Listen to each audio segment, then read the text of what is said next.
So ഇന്ന് നമുക്ക് പഠിക്കാനുള്ളത് എൻട്രോപ്പിയെ കുറിച്ചാണ്.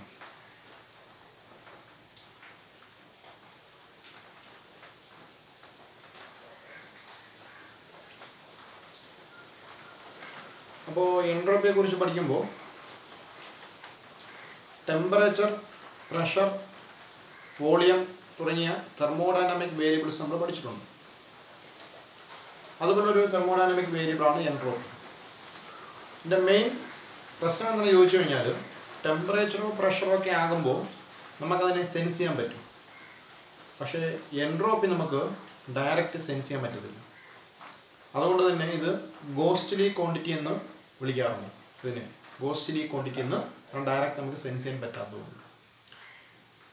ഈ എൻട്രോപ്പി എന്താണെന്ന് ചോദിച്ചു കഴിഞ്ഞാൽ നിങ്ങൾ ഡിഫറെൻറ്റ് പ്രോസസ്സുകൾ പഠിച്ചു കാണും. ഐസോതെർമൽ പ്രോസസ്സ് പഠിച്ചു കാണും, അഡയാബാറ്റിക് പ്രോസസ്സ് പഠിച്ചു കാണും, ഐസോകോറിക് പ്രോസസ്സ് ഒക്കെ പഠിച്ചു കാണും. What is an isothermal process? A process in which temperature remains constant. And that what is adiabatic process? A process in which no heat enters or leaves a system. Temperature constant ആയിട്ടിരിക്കുന്ന പ്രോസസ്സുകളെ isothermal പ്രോസസ്സുകളെന്നും heat energy absorb ചെയ്യുകയോ reject ചെയ്യുകയോ ചെയ്യാത്ത പ്രോസസ്സുകളെ adiabatic process എന്നും പറയും. നിങ്ങൾ ശ്രദ്ധിക്കാൻ, isothermal process നടക്കുമ്പോൾ during an isothermal process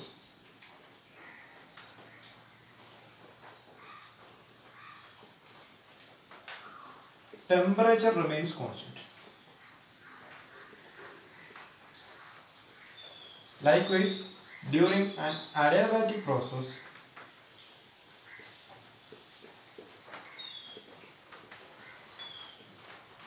entropy remains constant. അപ്പോൾ ഐസോതെർമൽ പ്രോസസ് നടക്കുമ്പോൾ ടെമ്പറേച്ചർ കോൺസ്റ്റന്റ് ആയിട്ട് നിൽക്കും. അതുപോലെ അഡയാബാറ്റിക് പ്രോസസ് നടക്കുമ്പോൾ എൻട്രോപ്പി കോൺസ്റ്റന്റ് ആയിരിക്കും. സോ നമുക്ക് പറയാൻ കഴിയുന്ന definition, entropy is a physical quantity which remains constant during an adiabatic process. Adiabatic പ്രോസസ്സിൻ്റെ സമയത്ത് കോൺസ്റ്റന്റ് ആയിട്ട് നിൽക്കുന്ന ഫിസിക്കൽ ക്വാണ്ടിറ്റിയെ നമുക്ക് എന്ത് വിളിക്കാം? എൻട്രോപ്പി എന്ന് വിളിക്കാം. അപ്പോൾ അതിൻ്റെ ബാക്കി കാര്യങ്ങൾ പഠിക്കുന്നതിന് മുമ്പ് അതിൻ്റെ കോൺസെപ്റ്റ് മനസ്സിലാക്കാൻ വേണ്ടി നമുക്കൊരു കാര്യം നോക്കാം.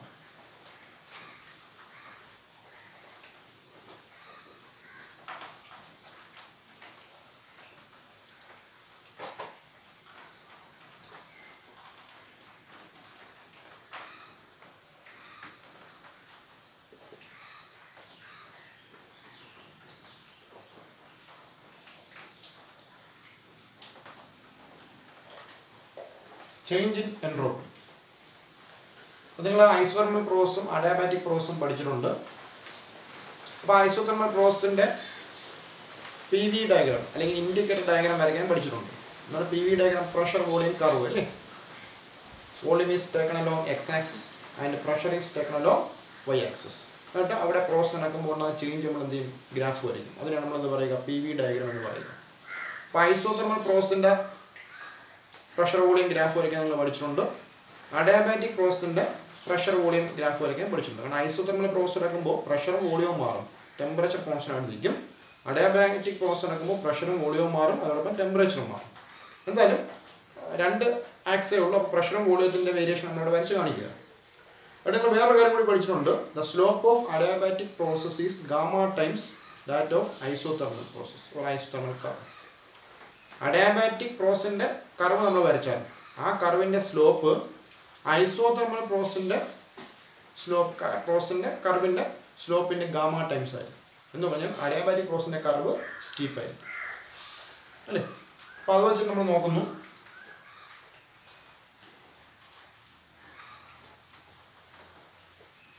Pressure is taken along Y axis and volume is taken along X axis.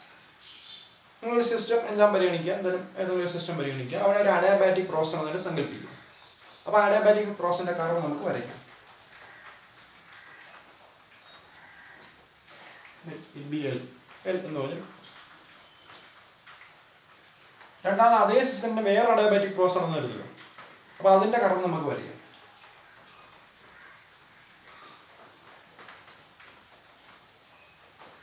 അപ്പോൾ അതിനെ ഞാൻ നിൽക്കാം. അപ്പോൾ L എന്ന് പറഞ്ഞൊരു അഡയാബാറ്റിക് കർവ് വരയ്ക്കുന്നു. എം എന്ന് പറഞ്ഞ് മറ്റൊരു അഡിയാബാറ്റിക് കർവും വരയ്ക്കുന്നു. രണ്ട് അഡിയാബാറ്റിക് പ്രോസസ്സുകളാണ്. ഇനി അതേ സിസ്റ്റത്തിന് ഐസോതെർമൽ പ്രോസസ്സർ പറഞ്ഞാൽ സങ്കല്പിക്കുക. അപ്പോൾ അതിന് ഒന്നാമത്തെ ഐസോതെർമൽ പ്രോസസ്സിന്റെ ഗ്രാഫ് നമ്മൾ വരയ്ക്കുന്നു. A B. അപ്പോൾ അവിടെ ഐസോതെർമൽ പ്രോസസ്സർ നടക്കുമ്പോൾ ഹീറ്റ് അബ്സോർബ് ചെയ്യപ്പെടാം. അഡിയാബാറ്റിക് പ്രോസസ്സിന്റെ സമയത്ത് ഹീറ്റ് അബ്സോർബ് ചെയ്യുകയോ റിജക്ട് ചെയ്യുകയോ ചെയ്യില്ല. പക്ഷേ ഐസോതെർമൽ പ്രോസസ്സിന്റെ സമയത്ത് ഹീറ്റ് അബ്സോർബ് ചെയ്യപ്പെടാം അല്ലെങ്കിൽ റിജക്ട് ചെയ്യപ്പെടാം. എന്തായാലും ആ എമൗണ്ട് Q1 ആണെന്ന് കരുതുക. ഇനി ഐസോതെർമൽ പ്രോസസ്സറിന്റെ ടെമ്പറേച്ചർ T1 ആണെന്ന് കരുതുക. മറ്റൊരു ഐസോതെർമൽ പ്രോസസ്സ് സങ്കല്പിക്കുക.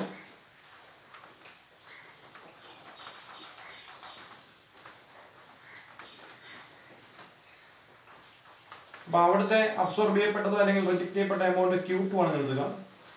ആ പ്രോസസ്സറിന്റെ ടെമ്പറേച്ചർ T2 ആണെന്ന് കരുതുക. മറ്റൊരു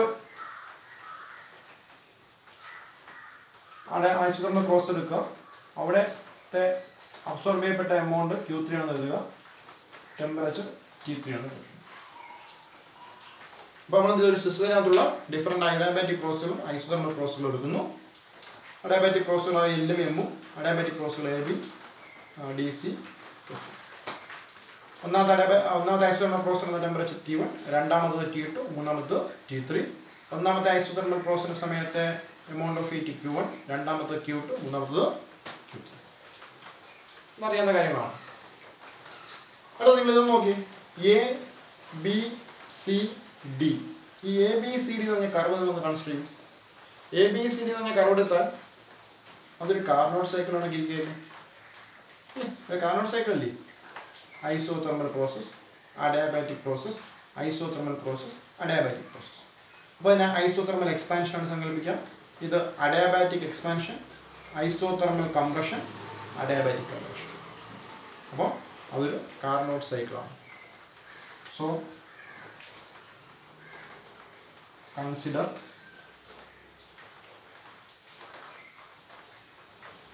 Carnot cycle A, B, C. അപ്പോൾ ഈ 4 പ്രോസസ്സുകളാണ് വരുന്നുണ്ട് അല്ലേ?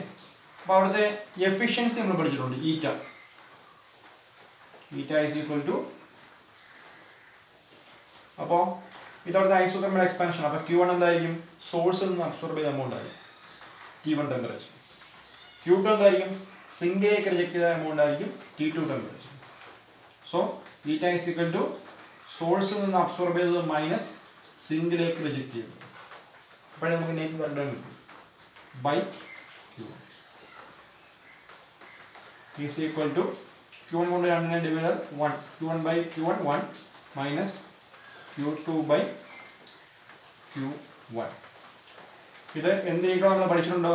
1 മൈനസ് സിങ്കിൻ്റെ ടെമ്പറേച്ചർ ബൈ സോഴ്സിൻ്റെ ടെമ്പറേച്ചർ.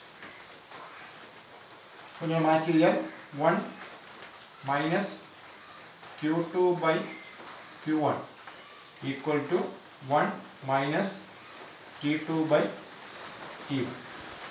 അതായത് രണ്ട് സൈഡിൽ 1 പോയി കഴിഞ്ഞാൽ minus Q2 by Q1 equal to minus T2 by T1. രണ്ട് സൈഡിലെ മൈനസ് കളയാം. ബാക്കി വന്നാൽ Q2 by Q1 equal to T2 by T1. Cross ചെയ്ത് കഴിഞ്ഞാൽ Q2 by T2 equal to Q1 by Q1. Equation അല്ലേ? അടുത്ത നമുക്ക് DCEF. അതും ഒരു കാർനോട്ട് സൈക്കിൾ സങ്കല്പിച്ചത്. Isothermal expansion, adiabatic expansion, isothermal compression, adiabatic compression. അപ്പോൾ ഇതിനെ നമുക്ക് എന്ത് ചെയ്യാം? ഒരു കാർനോട്ട് സൈക്കിളായിട്ട് സങ്കല്പിക്കാം. അപ്പോൾ ഇതിനെ കാർനോട്ട് സൈക്കിൾ സങ്കല്പിക്കുമ്പോൾ സോഴ്സിൽ നിന്ന് അബ്സോർബ് ചെയ്യുന്ന എമൗണ്ട് Q2 ആയിരിക്കും. സോഴ്സിൻ്റെ ടെമ്പറേച്ചർ T2 ആയിരിക്കും. സിങ്കിലേക്ക് റിജക്ട് ചെയ്യുന്ന എമൗണ്ട് Q3 ആയിരിക്കും. സിങ്കിൻ്റെ ടെമ്പറേച്ചർ T3. അപ്പോൾ കൺസിഡർ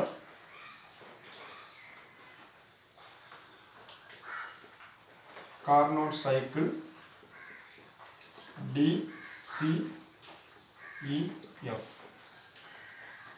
So അവിടുത്തെ efficiency eta is equal to എന്ത് വരും? സോഴ്സിൽ നിന്ന് അബ്സോർബ് ചെയ്തത് Q2 ആണ് ഇവിടെ, മൈനസ് സിങ്കിലേക്ക് റിജക്ട് ചെയ്തത് Q3 ബൈ സോഴ്സിൽ നിന്ന് അബ്സോർബ് ചെയ്ത് Q2 എന്ന് പറഞ്ഞാൽ Q2 ബൈ Q2 ആകുമ്പോൾ 1 മൈനസ് Q3 ബൈ Q. ഇതെന്ത് ഈക്വലായിരിക്കും? 1 മൈനസ് സിങ്കിൻ്റെ ടെമ്പറേച്ചർ ഇവിടെ T3 ആണ് ബൈ സോഴ്സിൻ്റെ ടെമ്പറേച്ചർ ഇവിടെ T2 ആണ്. That is 1 minus Q3 by Q2 equal to 1 minus T3 by T2. രണ്ട് side 1 minus Q3 by Q2 equal to minus T3 by T2. Minus ഒന്ന് cross ചെയ്തു. Q3 by T3 equal to Q2 by T2. Equation number equation 1 and 2 കൂടെ consider നമുക്ക് എന്ത് പറയാൻ പറ്റും?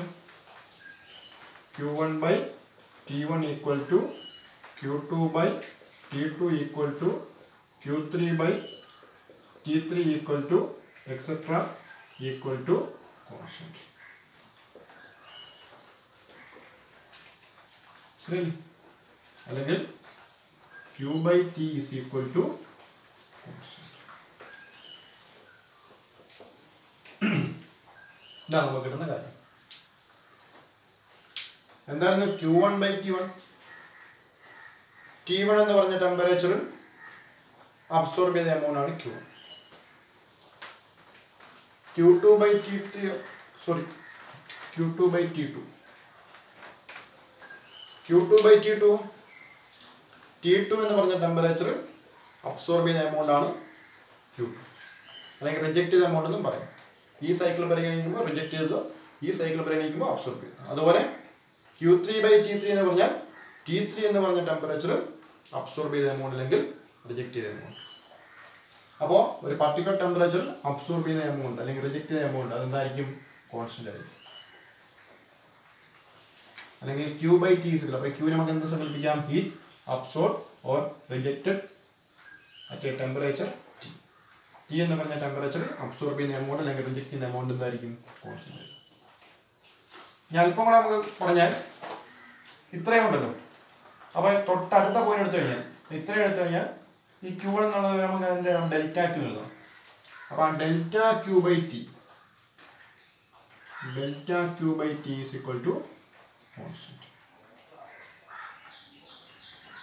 Delta Q by T is equal to constant. ഈ constant നമ്മൾ change in entropy എന്ന് പറയും. ചേഞ്ച് ഇൻ അപ്പോൾ delta S is equal to delta Q by delta S ആണ് ചേഞ്ച് ഇൻ എൻട്രോപ്പി. ഒരു സ്മാൾ ചേഞ്ച് ആണ്, കാരണം ഡെൽറ്റ ക്യൂ തൊട്ടടുത്ത പോയിന്റ് കാര്യമാകുന്നുണ്ട്. അപ്പോൾ ഡെൽറ്റ എടുത്തത് വേറെ കാര്യം കൂടെ ഉണ്ട്. ആ ക്യൂ ആകുമ്പോൾ ടോട്ടൽ എനർജി ആണെന്നുള്ള കോൺസെപ്റ്റ് ഒഴിവാക്കാൻ വേണ്ടിയാണ് ഡെൽറ്റ. അപ്പോൾ small change in entropy delta S equal to delta Q by. അപ്പോൾ ടോട്ടൽ ചേഞ്ച് വേണമെങ്കിലോ ടോട്ടൽ ചേഞ്ച് വേണമെങ്കിൽ ഡെൽറ്റ എസിന് എന്ത് ചെയ്യണം? Integral delta S. അതിപ്പോൾ എ ടു ബി ആണ് വേണമെങ്കിൽ എയിലെ എൻട്രോപ്പി എസ് എ എന്നും ബിയിലെ എൻട്രോപ്പി എസ് ബി ആണെന്നും കരുതുക. അപ്പോൾ S A to S B delta S is equal to integral A to B delta Q by ഇത് S A minus S B, sorry S B minus S B equal to integral A to B delta Q by.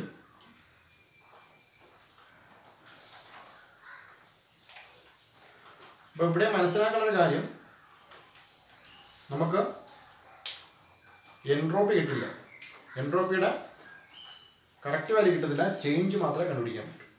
എൻട്രോപ്പിക്ക് ഉണ്ടാകുന്ന change ആണ് നമ്മൾ കണ്ടുപിടിക്കുന്നത്. അപ്പോൾ ഒന്നുകൂടെ പറയുന്നത് നോക്കിക്കോളൂ. നമ്മൾ എന്ത് ചെയ്യുന്നു? പ്രഷർ വോളിയം കർവ് അല്ലെങ്കിൽ PV ഡയഗ്രാം വരയ്ക്കുന്നു. അപ്പോൾ ഒരു സിസ്റ്റം നടക്കുന്ന രണ്ട് അഡയാബാറ്റിക് പ്രോസസ്സുകൾ എടുക്കുന്നു, L എന്ന് പറഞ്ഞതും M എന്ന് പറഞ്ഞതും. അവിടെ തന്നെ 3 ഐസോതെർമൽ കർവുകൾ എടുക്കുന്നു, A B C D D C F. അപ്പോൾ അഡിയാബാറ്റിക് പ്രോസസ്സിന്റെ സമയത്ത് ഹീറ്റ് അക്സെപ്റ്റ് ചെയ്യുകയോ റിജക്റ്റ് ചെയ്യുകയോ ചെയ്യത്തില്ല. ഐസോതെർമൽ പ്രോസസ്സിന്റെ സമയത്ത് എന്ത് ചെയ്യും? ഹീറ്റ് അബ്സോർബ് ചെയ്യുക അല്ലെങ്കിൽ റിജക്റ്റ് ചെയ്യും. അപ്പോൾ ഒന്നാമത്തെ ഐസോതെർമൽ പ്രോസസ്സ് എന്ന ടെമ്പറേച്ചർ T1, രണ്ടാമത്തത് T2, മൂന്നാമത്തത് T3. ഒന്നാമത്തെ ഐസോതെർമൽ പ്രോസസ്സിന്റെ സമയത്ത് അബ്സോർബ് ചെയ്ത എമൗണ്ട് Q1, രണ്ടാമത്തേത് Q2, മൂന്നാമത്തത് Q3. സോ ഇത്രയും പാർട്ട് എടുത്തു കഴിഞ്ഞാൽ അതൊരു കാർനോട്ട് സൈക്കിളാണ്.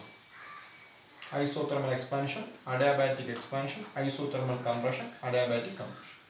അപ്പോൾ അതെടുക്കുന്നു ABCD എന്ന് പറഞ്ഞ കാർനോട്ട് സൈക്കിൾ. സോ അവിടുത്തെ എഫിഷ്യൻസി എന്ന് പറഞ്ഞാൽ Q1 minus Q2 by Q1. സോഴ്സിൽ നിന്ന് അബ്സോർബ് ചെയ്തത് മൈനസ് സിങ്കിലേക്ക് റിജക്ട് ചെയ്തത് ബൈ സോഴ്സിനെ അബ്സോർബ് ചെയ്തത്.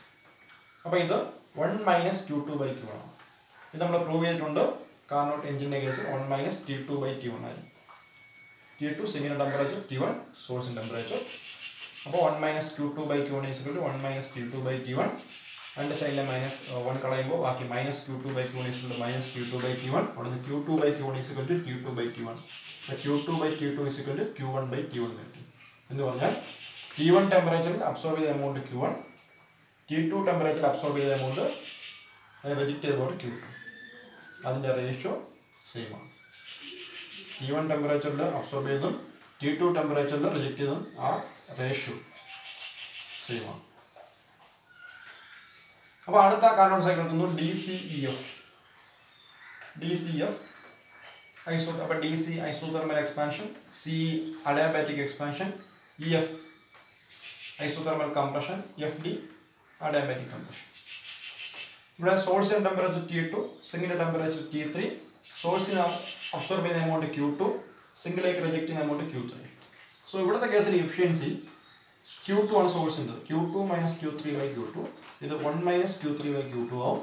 ഇത് നമുക്ക് എങ്ങനെ പ്രൂവ് ചെയ്യാം? 1 മൈനസ് സിങ്കിൻ്റെ ടെമ്പറേച്ചർ T3 ബൈ സോഴ്സിൻ്റെ ടെമ്പറേച്ചർ. ഇവിടെ നമ്മൾ ചെയ്യുമ്പോൾ 1 minus Q3 by Q2 is 1 minus T3 by T2. രണ്ട് സൈഡിലെ 1 പോയിട്ട് minus Q3 by Q2 is minus T3 by T2. രണ്ട് സൈഡിലെ മൈനസ് 1 പോകും, ക്രോസ് ചെയ്യും. Q3 by T3 is Q2 by T2. അപ്പോൾ T3 ടെമ്പറേച്ചറിൽ അബ്സോർബ് ചെയ്ത എമൗണ്ട്, T2 ടെമ്പറേച്ചർ അബ്സോർബ്, അതായത് റേഷ്യോ സെയിം. അപ്പോൾ ഇത് നമുക്ക് എന്ത് ചെയ്യാം? Q1 by T1 is Q2 by T2 is Q3 by T3. അത് കോൺസ്റ്റന്റ് ആണ് എന്ന് പറഞ്ഞാൽ ഒന്നാമത്തെ അഡിയാബാറ്റിക് കർവിൽ നിന്ന് രണ്ടാമത്തെ അഡിയാബാറ്റിക് കർവിലേക്ക് പോകുന്നതാണ് ഇത് മുഴുവൻ, അല്ലേ? ഒന്നാമത്തെ അഡിയാബാറ്റിക് കർവിൽ നിന്ന് രണ്ടാമത്തെ അഡിയാബാറ്റിക് കർവിലേക്ക് പോകുന്നതാണ് ഇതെല്ലാം. അങ്ങനെ ഒരു അഡിയാബാറ്റിക്കിൽ നിന്ന് അടുത്ത അഡിയാബാറ്റിക്കിലേക്ക് പോകുമ്പോൾ, ഒരു അഡിയാബാറ്റിക്കിൽ നിന്ന് അടുത്തൊരു അഡിയാബാറ്റിക്കിലേക്ക് പോകുമ്പോൾ അബ്സോർബ് ചെയ്യുന്ന എനർജി ബൈ ആ ടെമ്പറേച്ചർ, അബ്സോർബ് ചെയ്യുന്ന energy by constant temperature, absorb ചെയ്യുന്ന എനർജി ബൈ ആ ടെമ്പറേച്ചർ, ആ റേഷ്യോ കോൺസ്റ്റന്റ്. അപ്പോൾ നമുക്കറിയാം ഒന്നാമത്തെ അഡിയാബാറ്റിക്കിൽ എൻട്രോപ്പി, ഈ അഡിയാബാറ്റിക്കിന്റെ സമയത്ത് എൻട്രോപ്പി ഒരു പ്രത്യേക വിലയായിരിക്കും, എസ്. ഇവിടുത്തെ എൻട്രോപ്പി എസ് എന്ന് വരും, ഇവിടുത്തെ എൻട്രോപ്പി SB ആയിരിക്കും. ഒന്നാമത്തെ കർവിൻ്റെ എൻട്രോപ്പി, കാരണം അഡിയാബാറ്റിക് പ്രോസസ്സിന്റെ സമയത്ത് എൻട്രോപ്പി കോൺസ്റ്റന്റ് ആയിട്ട് ഇരിക്കും. അപ്പോൾ എസ്. രണ്ടാമത്തേത് SB. അപ്പോൾ നമുക്ക് എന്ത് കിട്ടി? ഈ Q1 T1 അല്ലെങ്കിൽ Q2 T2 അല്ലെങ്കിൽ Q3 ബൈ T3 അത് കോൺസ്റ്റന്റ് ആയിട്ട് കിട്ടിയെന്ന് കഴിഞ്ഞാൽ ആ Q ബൈ T നമുക്ക് കോൺസ്റ്റന്റ് ആയിട്ട് കിട്ടും. അപ്പോൾ കോൺസ്റ്റന്റ് നമുക്ക് എന്ത് വിളിക്കാം? Change in entropy. ഒന്നാമത്തെ അഡിയാബാറ്റിക്കിൽ നിന്ന് രണ്ടാമത്തെ അഡിയാബാറ്റിക്കിലേക്ക് പോകുമ്പോൾ ഉണ്ടാകുന്ന energy by time, energy by temperature, അതായിരിക്കും കോൺസ്റ്റന്റ് ആയിരിക്കും. ആ കോൺസ്റ്റന്റ് എന്തിനെയൊക്കെ റെപ്രസെന്റ് ചെയ്യുന്നത്? ഇവിടെ നിന്ന് ഇവിടത്തേക്ക് പോകുമ്പോൾ ചേഞ്ച് ഇൻ എൻട്രോപ്പി. ഈ അഡിയാബാറ്റിക്കിൽ നിന്ന് ഈ അഡിയാബാറ്റിക്കിലേക്ക് പോകുമ്പോൾ ചേഞ്ച് ഇൻ എൻട്രോപ്പി ആയിരിക്കും ഈ എനർജിയുടെയും ടെമ്പറേച്ചറിൻ്റെയും റേഷ്യോ സൂചിപ്പിക്കും. സോ ഈ റേഷ്യോയെ അബ്സോർബ് ചെയ്ത എമൗണ്ട് ബൈ ടെമ്പറേച്ചർ, ആ റേഷ്യോ നമ്മൾ എന്ത് പറയുന്നു? Change in entropy. Total change എന്ന് ബിയിലേക്ക് ടോട്ടൽ ചേഞ്ച് അല്ലെങ്കിൽ SB മൈനസ് SA വേണമെങ്കിൽ നമ്മൾ എന്ത് ചെയ്യണം? ഇതിനെ ഇൻ്റഗ്രേറ്റ് ചെയ്യണം. ഇതാണ് ചേഞ്ച് ഇൻ എൻട്രോപ്പിയുടെ കോൺസെപ്റ്റ്. അപ്പോൾ അഡിയാബാറ്റിക് പ്രോസസ്സിന്റെ സമയത്ത് എന്തായിരിക്കും? എൻട്രോപ്പി കോൺസ്റ്റന്റ് ആയിരിക്കും. അപ്പോൾ ഒരു അഡിയാബാറ്റിക്കിൽ നിന്ന് അടുത്തൊരു അഡിയാബാറ്റിക്കിലേക്ക് പോകുമ്പോൾ ഉള്ള ചേഞ്ച് ഇൻ എൻട്രോപ്പി നമുക്ക് ഇങ്ങനെ കണ്ടുപിടിക്കാം. ആ ഐസോതെർമൽ പ്രോസസ്സിന്റെ സമയത്ത് അബ്സോർബ് ചെയ്യുന്ന എമൗണ്ട് ബൈ ആ ടെമ്പറേച്ചർ. ഇനി നമുക്ക് എൻട്രോപ്പി എന്താണെന്ന് ചോദിച്ചാൽ 1 മാർക്കിനോ 2 മാർക്കിനോ ചോദിച്ചാൽ പറയാം.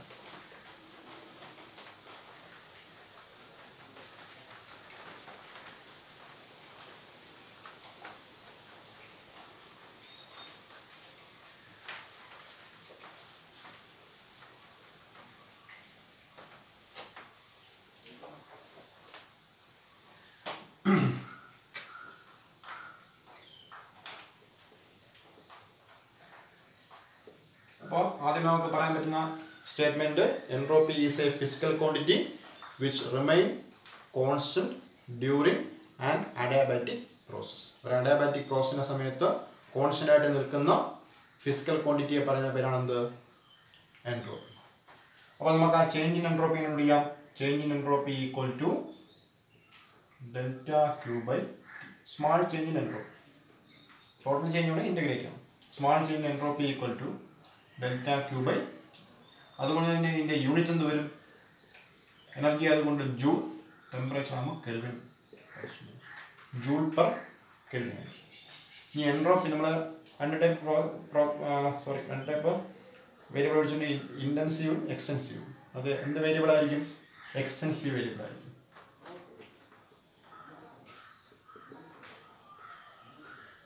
കാരണം ഇത് എന്തിനെ ഡിപ്പെൻഡ് ചെയ്യും? അവിടുത്തെ സിസ്റ്റത്തിൻ്റെ മാസിനെ ഡിപ്പെൻഡ് ചെയ്യും. അപ്പോൾ 1 മാർക്കിന് 2 മാർക്കിനോ ചോദിച്ചാൽ നമുക്ക് ഈ പോയിന്റുകൾ പറയാം. Entropy is a physical quantity which remains constant during an adiabatic process. Change in entropy is given by delta Q by T.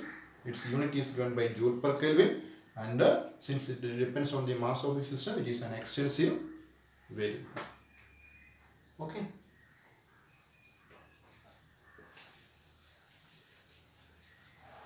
Next, ഓരോ പ്രോസസ്സുകൾ നടക്കുമ്പോൾ എൻട്രോപ്പി മാറും. അപ്പോൾ അവിടുത്തെ മാറ്റമാണ് നമ്മൾ നോക്കുന്നത്, ചേഞ്ച് ഇൻ എൻട്രോപ്പി.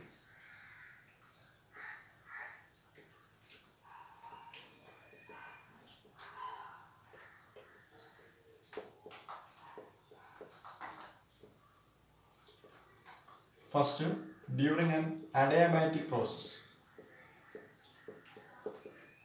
ഒരു അഡിയാബാറ്റിക് പ്രോസസ് നടക്കുന്നെങ്കിൽ അവിടുത്തെ എൻട്രോപ്പിക്ക് ഉണ്ടാകുന്ന ചേഞ്ച് സിമ്പിളാണ്.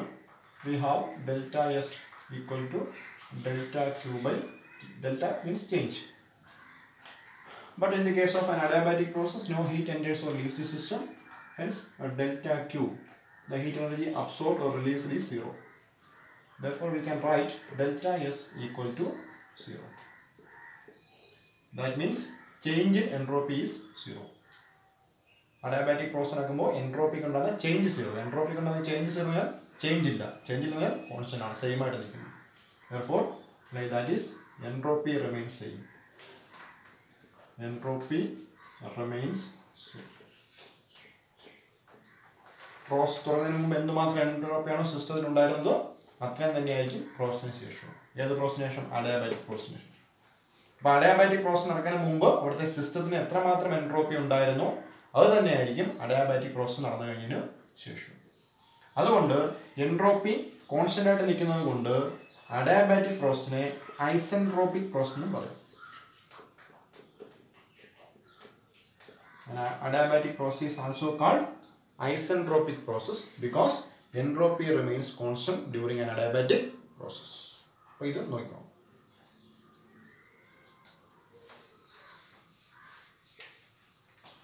രണ്ടാമത്, change in entropy during A reversible cycle.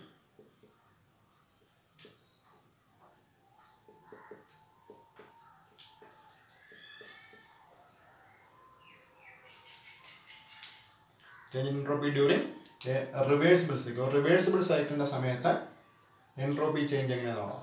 അപ്പോൾ റിവേഴ്സിബിൾ സൈക്കിൾ നമുക്ക് വേണം. അപ്പോൾ ഏതോ റിവേഴ്സ് സൈക്കിൾ ഉണ്ട്? Carnot cycle.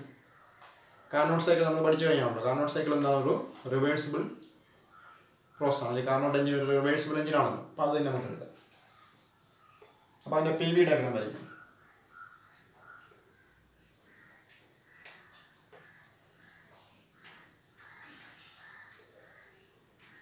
നാല് പ്രോസസ്സുകൾ കൂടി ചേർന്നാണത്.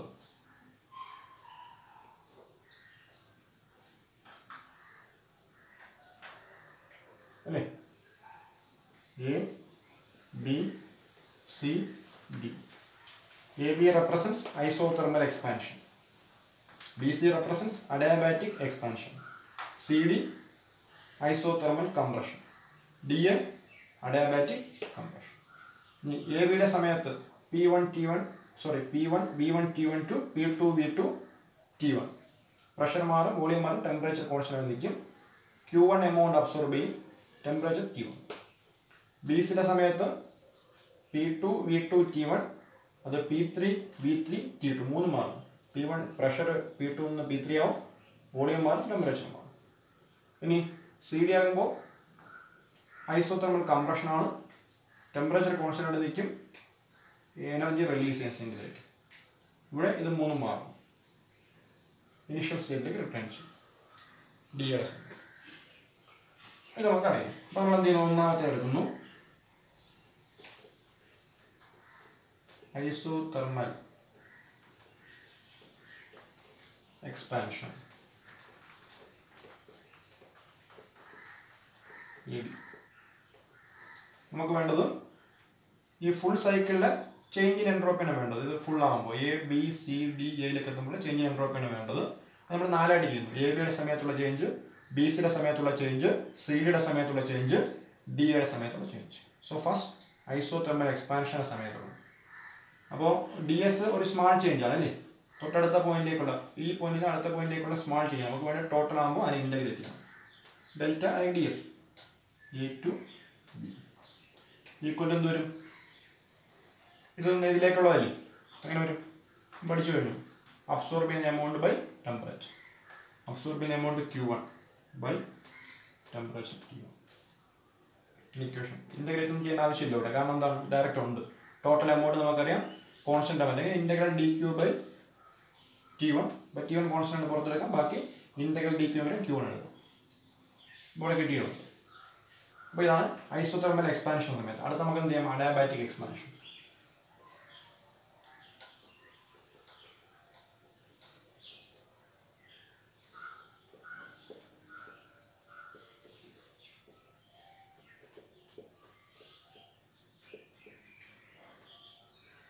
അഡിയാബാറ്റിക് എക്സ്പാൻഷൻ്റെ സമയത്തുള്ള കേസ്, അവിടെ നമുക്ക് വേണ്ടത് ഇൻ്റഗ്രൽ DS B മുതൽ C വരെ. B എന്ന് പറഞ്ഞ സ്റ്റേറ്റ്, C റെപ്രസെൻ്റ് ചെയ്യുന്ന സ്റ്റേറ്റ് എത്രയായിരിക്കും, അത് 0 ആയിരിക്കും. കാരണം അഡിയാബാറ്റിക് പ്രോസസ് അല്ലേ, അഡിയാബാറ്റിക് പ്രോസസ്സിലെ ചേഞ്ച് എത്രയാണ്, ചേഞ്ച് ഇൻ എൻട്രോപ്പി 0 ആണ്. കാരണം because adiabatic process also called isentropic process.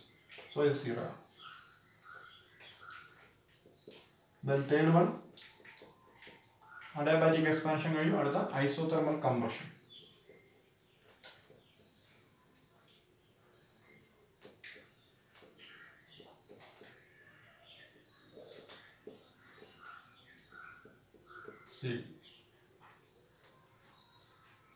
ഈ കേസിൽ എന്തായിരിക്കും, integral DS C to D equal to, ഇവിടെ നമുക്ക് എന്ത് വേണമെങ്കിൽ എഴുതാം, ഇൻ്റഗ്രൽ DQ ബൈ T. ഇവിടെ ടെമ്പറേച്ചർ കോൺസ്റ്റന്റ് ഇരിക്കുകയാണ്, ഇവിടുത്തെ ടെമ്പറേച്ചർ T2 ആണ്. അപ്പോൾ 1/T2 ഇൻ്റഗ്രൽ DQ. DQ എന്ന് പറഞ്ഞാൽ Q2 ആണ് ടോട്ടൽ എമൗണ്ട്. ഈ ഒരു പ്രോസസ്സിംഗ് സമയത്ത് അബ്സോർബ് ചെയ്ത ടോട്ടൽ എമൗണ്ട് Q2 ആണ്. അപ്പോൾ Q2 ബൈ T2 ആണ്. അപ്പോൾ അത്രയ്ക്കൊന്നും പോകണ്ട, നമ്മൾ എന്ത് ചെയ്യാൽ മതി, C മുതൽ D വരെയുള്ള കേസിനകത്ത് അബ്സോർബ് ചെയ്ത എമൗണ്ട് Q2 ബൈ T2. പക്ഷേ ഒരു ചെറിയ വ്യത്യാസവും, Q1 അബ്സോർബ് ചെയ്തതും Q2 റിജക്റ്റ് ചെയ്തതുമാണ്. അതുകൊണ്ടുള്ള ഒരു മൈനസ് കൊടുക്കണം, minus Q2 by T2, minus Q2 by T2. Equation number 3. Then fourth one, adiabatic compression DA. ഈ സമയത്ത് ചേഞ്ച് D2 എത്രയായിരിക്കും, 0 ആയിരിക്കും. കാരണം അതാണ് അഡിയാബാറ്റിക് പ്രോസസ്. അഡിയാബാറ്റിക് പ്രോസസ്സിൻ്റെ സമയത്ത് ചേഞ്ച് ഇൻ എൻട്രോപ്പി 0 ആണ്. അപ്പോൾ നമുക്ക് എന്ത് ചെയ്യാം, നെറ്റ് ഗെയിൻ ഇൻ എൻട്രോപ്പി, ആ ഒരു കംപ്ലീറ്റ് സൈക്കിളിലെ കാര്യം വേണ്ടേ. അപ്പം അങ്ങനെ എഴുതും, is equal to integral A to B DS, B to C DS, C to D DS, D to A DS. അല്ലേ, A നിന്ന് ബിയിലേക്കുള്ള മുതൽ സി വരെ ഉള്ളത് സി മുതൽ ഡി വരെ ഡി. അപ്പം ഇത്രയും ഭാഗം ചേഞ്ച്, ഇത്രയും അപ്പോൾ ടോട്ടൽ ചേഞ്ച് ആവും. അപ്പോൾ സ്റ്റാർട്ടിങ് സ്ഥലത്ത് തന്നെ തിരിച്ചെത്തുന്നതുകൊണ്ട് ഞാൻ ക്ലോസ്ഡ് ഇൻ്റഗ്രൽ ഡി എസ്, കാരണം സ്റ്റാർട്ട് ചെയ്ത അവിടെ തന്നെ തിരിച്ചെത്തുന്നുണ്ട്. ഇനി ഇതെത്ര വരും? Q1/T1. ഇതോ 0. ഇതോ മൈനസ് Q2/T2, അത് 0. So ds is equal to Q1/T1 minus Q2/T2. അല്ലേ? But equation number 5. But we have proved that Q1/T1 equal to Q2/T2. That is Q1/T1 minus Q2/T2 equal to 0. Therefore, total gain is equal to 0. ഒരു reversible സൈക്കിളിന്റെ സമയത്ത് total change in entropy എന്തായിരിക്കും? 0 ആയിരിക്കും. എന്ന് പറഞ്ഞാൽ process നടക്കുമ്പോൾ entropy മാറും, പക്ഷെ അവസാനം എന്ത് ചെയ്യും? ഇനിഷ്യലി എത്ര എൻട്രോപ്പി ഉണ്ടെന്ന് ആ സ്റ്റേറ്റിലേക്ക് എത്തിച്ചേരും. അപ്പോൾ ടോട്ടൽ ചേഞ്ച് എന്തായി മാറും? 0. എൻട്രോപ്പി 0 ആയി മാറുന്നില്ല, ടോട്ടൽ ചേഞ്ച് ഇൻ എൻട്രോപ്പി 0 ആയിട്ട് മാറും. എന്ന് പറഞ്ഞാൽ പ്രോസസ് അല്ലെങ്കിൽ ആ സൈക്കിൾ സ്റ്റാർട്ട് ചെയ്ത സമയത്ത് എന്തുമാത്രം എൻട്രോപ്പി ഉണ്ടായിരുന്നോ ആ എൻട്രോപ്പിയിലേക്ക് എൻട്രോപ്പി മാറും, പക്ഷെ പ്രോസസ് കംപ്ലീറ്റ് ആകുമ്പോൾ തിരിച്ച് വീണ്ടും പഴയ അതേ സ്റ്റേറ്റിലേക്ക് എത്തും. ചേഞ്ച് 0 ആയിരിക്കും. അപ്പോൾ എ ബിയുടെ സമയത്ത് മാറും, അതൊക്കെ മാറുന്നുണ്ട്, പക്ഷെ ടോട്ടൽ ചേഞ്ച് എന്തായിരിക്കും? 0 ആയിരിക്കും. ഇതാണ് റിവേഴ്സിബിൾ സൈക്കിളിൻ്റെ സമയത്തെ ചേഞ്ച് ഇൻ എൻട്രോപ്പി. അപ്പോൾ ഒന്നുകൂടി പറയാം, നിങ്ങൾ റിവേഴ്സിബിൾ സൈക്കിൾ കൺസിഡർ ചെയ്യുക. അപ്പോൾ നമ്മൾ കാർനോട്ട് സൈക്കിൾ റിവേഴ്സിബിൾ സൈക്കിളാണ്, അതിനെടുക്കുക ABCDA. അപ്പോൾ Q1 ആണ് T1 ടെമ്പറേച്ചറിൽ അബ്സോർബ് ചെയ്യുന്ന സോഴ്സിൽ നിന്ന് അബ്സോർബ് ചെയ്യുന്ന ഹീറ്റ്, Q2 ആണ് സിങ്കിലേക്ക് റിജക്ട് ചെയ്യുന്നത്, അത് T2 ടെമ്പറേച്ചറിലാണ്. അപ്പോൾ 4 പ്രോസസ്സുകൾ കൂടി ചേർന്നതാണ് ഐസോതെർമൽ എക്സ്പാൻഷൻ AB. അപ്പോൾ ആ സമയത്തെ ചേഞ്ച് ഇൻ എൻട്രോപ്പി എന്ന് പറഞ്ഞാൽ അബ്സോർബ് ചെയ്യുന്ന എമൗണ്ട് Q1/ടെമ്പറേച്ചർ T1. രണ്ടാമത്തെ BC ഐസോതെർമൽ അഡയാബാറ്റിക് എക്സ്പാൻഷൻ ആണ്. ആ സമയത്ത് ചേഞ്ച് എന്ന് പറഞ്ഞാൽ 0 ആണ്, കാരണം അഡയാബാറ്റിക് പ്രോസസ്സിന്റെ സമയത്ത് എൻട്രോപ്പിക്ക് ചേഞ്ച് ചെയ്യുക. അടുത്തത് ഐസോതെർമൽ എക്സ്പാൻഷൻ ആണ്. ആ സമയത്ത് Q2/T2, പക്ഷെ ഒരു മൈനസ് കൊടുക്കണം, കാരണം Q1 അബ്സോർബ് ചെയ്യുന്നതിന് പോസിറ്റീവ് എടുത്തതുകൊണ്ട് Q2 റിജക്ട് ചെയ്യണം, അപ്പോൾ അത് മൈനസ്. അടുത്ത അഡയാബാറ്റിക് കംപ്രഷൻ, അഡയാബാറ്റിക് പ്രോസസ് ആണ് 0. ടോട്ടലി കൂട്ടി നോക്കുമ്പോൾ എങ്ങനെ വരും? പക്ഷെ നമ്മൾ എന്ത് തെളിയിച്ചിട്ടുണ്ട്? Q1/T1 ഈക്വൽ ടു Q2/T2, കാരണം ഈ അഡയാബാറ്റിക് നിന്ന് ഈ അഡയാബാറ്റിക്കിലേക്കുള്ള പോക്കാണ്. അപ്പോൾ ഇവിടുത്തെ അത് Q1/T1 ഈക്വൽ Q2/T2, അപ്പോൾ അവിടെ നിന്ന് ഇത് 0. സോ റിവേഴ്സിബിൾ സൈക്കിളിൻ്റെ സമയത്ത് ടോട്ടൽ ചേഞ്ച് എന്ന് പറഞ്ഞാൽ 0 ആയിരിക്കും. അപ്പോൾ ചിലപ്പോൾ question prove that total change in entropy during a reversible cycle is